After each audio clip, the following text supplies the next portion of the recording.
I'm very talented, I can do other things and stuff like that, but I was like, man, motivational speaking, public speaking, I just want to encourage people. And that's how I got into it. The question I had to ask myself is, what am I being trained by? And what am I constantly practicing unconsciously? Because I'm trying to get the foundational relationship built with 6-year-olds, 7-year-olds, 8-year-olds while their brains are still pliable. I want them to gain a sense of love. I want them to know that the community loves them. And this is what healthy love looks like.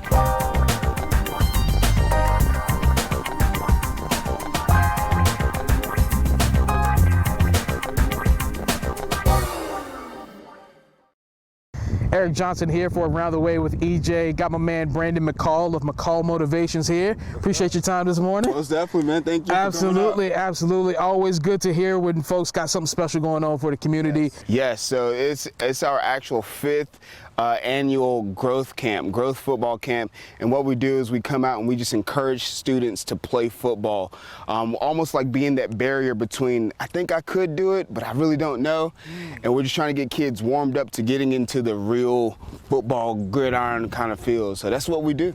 You sound like the person, and the camp here is something that I probably needed, because when I stepped out and they wanted me to play, I heard the football helmets crack and I was like, not for me, right? Yeah, I can't do that. I can't do that. I'll tell you the craziest thing. I didn't start playing football until 9th grade. Wow. 9th grade. Coach Jones seen me running track at Madison. Coach Jones was at PH. He seen me running track when I was at Madison. He was like, hey man, you could be a fullback. That was the first time anybody's ever like sewn into my life, right? Right. And I was like, for real? He was like, yeah, man. I knew I was good, but I didn't know what I could do. I get to PH. I did not play fullback at all. Like, I was on the line. Now I go back out and I just try to encourage kids like, hey man, I try to get them sooner so they can figure out what their point is. So that's why I do it. Man, we love it because I know also what you typically do is motivational speaking. And, yes. And first off, I must say, if you haven't heard him speak before, you're in for a treat. You're missing out already. Oh, wow. I believe it was just a couple years ago I heard you speak to a local basketball camp. Yes. And that's when I first got turned on to you, and I was like, man, that brother's got something special there. Oh, He's got something special. Where did that knack come from in terms of public speaking side and motivational speaking? It's really interesting because I knew exactly what I wanted to do when I was in 3rd grade. I had a teacher who asked me, she said, Brandon, what do you want to be when you grow up? And I told her I wanted to be a public speaker. I wanted to help people get through the same situations that I was currently going through in my life. And the first person that I've ever seen on stage was my pastor at the time.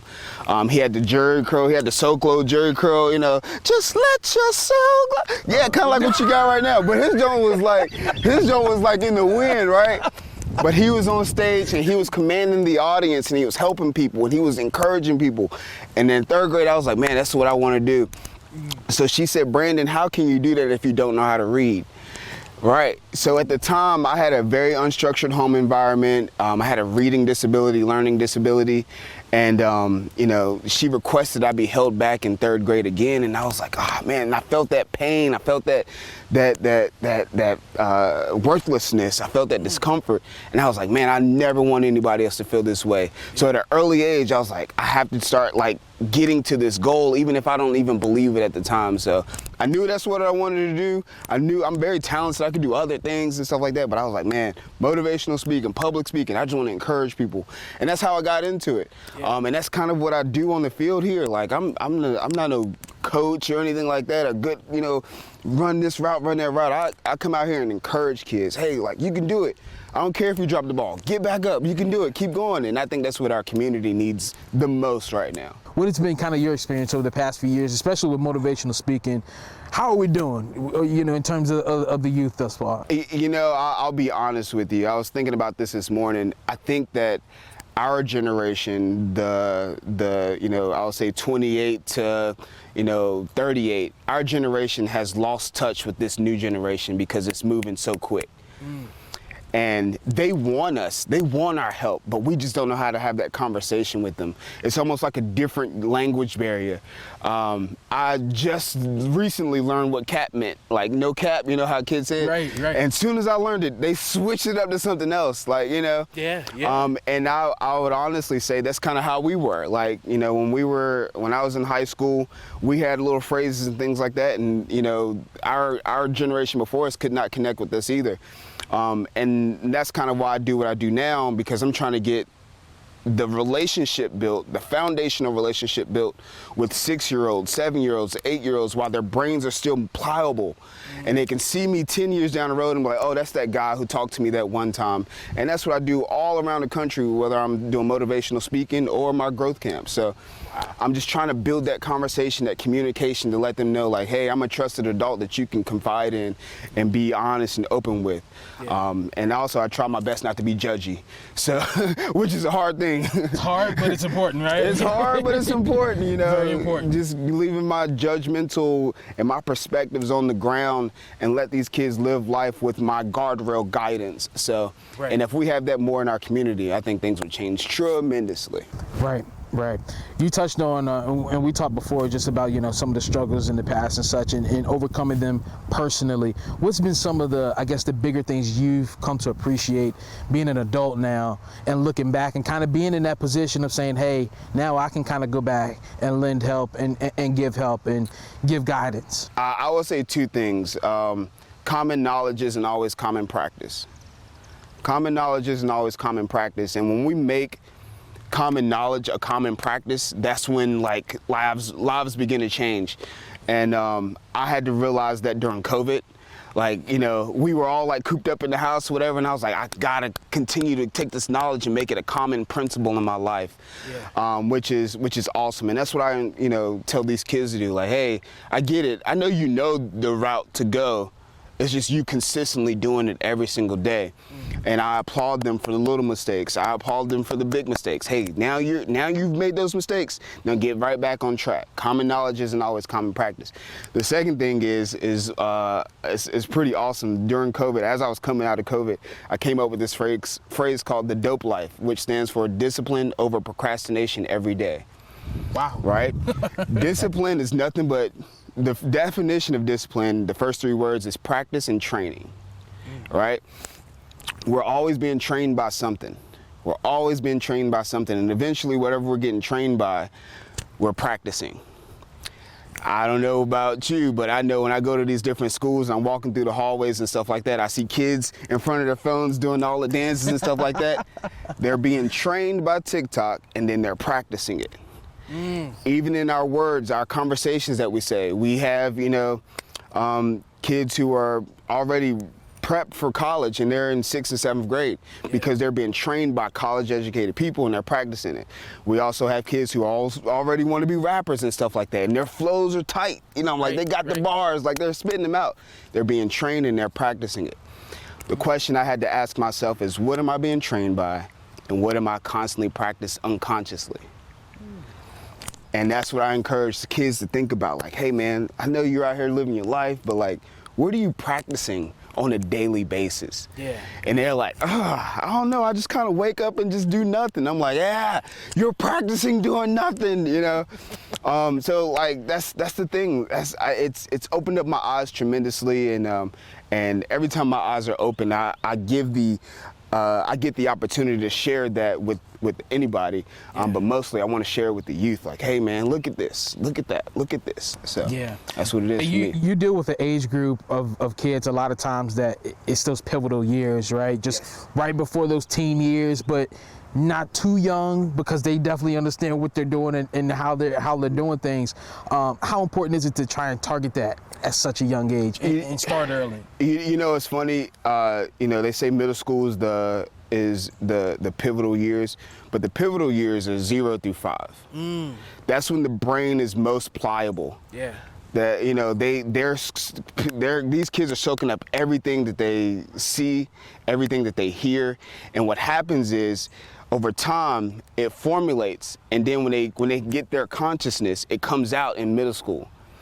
That's why they pick up the cigarette. That's why they pick up the vape, because they've seen it for so long, right? And that's why also, depending on the environment, they pick up these bad habits and things like that too, because they've seen these bad habits over and over and over again. And, you know, that's why community leaders are very, very important, especially here in Roanoke, to stand up tall and make sure that we're building these relationships with these students and these children, so they can see like, oh, hey, that's that guy, that's that good guy, or that's that person who's trying to do the right thing. And that's what happened for me. Like I said, I was in 3rd grade and I seen, you know, Bishop English with the jerry curl, and I was like, man, I want the jerry curl and the soul glow, and I want to be on stage, right? You know what I mean? Like, that was the thing. You're right. But it impressed not only my mind, it impressed my heart. Right. And that's where we need to hit him hard at. Yeah. And you know, the age group that I'm dealing with now is kind of like helping them like change what they've already seen. And I tell students all the time, like, hey man, like, you're not a car, you're a ship. It's going to take a while for you to course correct. Yeah. And I'm okay with being there for you, whether it's you follow me on Instagram or me and you having a one-on-one conversation. I'm here to help you change that trajectory of your life to get you going in the right direction. Man, we love it. We need it. We appreciate it in the community, man. What do you hope that kids gain the most this week when they come through your camp? Because it's not the typical camp. It's a growth camp in so many different ways, right? We're touching on not only just the game, but mentally, emotionally, you know. So what do you hope that kids gain the most out of this? So I know for sure they're going to gain. If you can listen, you can learn, you can grow. Right, that's our motto, that's our creed, that's our mantra. If you can listen, you can learn, you can grow. All growth starts with listening and learning, and that's kind of like reiterating what I said earlier. But also, I want them to gain a sense of love. I want them to know that the community loves them, and this is what healthy love looks like. This year, I opened it up co-ed. So it's boys and girls, just for flag football, or, you know, kind of just like, you know, getting their legs moving and things like that, catching the ball. There's a lot of athletic girls out there, but also I want them to learn how to play and get along with each other, how to conflict resolve quicker, and be like, oh, it's just a game. This is nothing serious. This is just us having fun. And to me, I feel like that builds that sense of love. Yeah. Love is a very, very skewed, smeared thing right now. Very much so. And it's been like that for a while, but I just want them to see like, hey, this is what love really feels like. This is what love really looks like. So, yeah. Man, we're looking forward to it. We appreciate you putting on such a great event this week and helping out the youth, man. We need more people like you. And like I said, if you haven't heard of motivational speaking, you got a taste of it right here. But oh man, see where this man's gonna be. All right, just follow him, see where he's gonna be. You gotta hear him. You gotta hear him speak. You know, we definitely appreciate it, man. I will say this: I am definitely a product of my environment. Roanoke City has built me into the person that I am. I was doing something with my kids the other day. I've lived in every part of Roanoke City. Wow. I started in Northeast, lived in Northwest for a long while, lived in Southeast for a long while, all over the city. It's been crazy, like how I've been built into this person by seeing every corner of this city. And I would love to say thank you guys so much for the ones I know, the ones I don't know. Driving past you in the car, on the interstate or whatever, you guys have helped me become the person I am, and I love this city. I will never throw shade at the city or anything like that. I love the city. It's built us. Even though you went to Fleming, like, it's okay. Oh, see, I was gonna give you slack. I wasn't gonna bring up the PH thing, but you know, since we going there, Colonel's all day. Okay. You know, we already know. Okay. We already know. It's okay. It's all good. Look, y'all got Troy Daniels. It's okay. Right. We set. Y'all set. Y'all got another 10 years to gloat about that. Yeah, we good. We're gonna have ours. We're gonna have ours. Yeah. It'll come. No, but it truly is special being from here and like yourself, you know, being in the community and trying to create change, man. So Brandon McCall, we appreciate you, bro. Most definitely, man. Thank you. Good to see you, man. Appreciate y'all.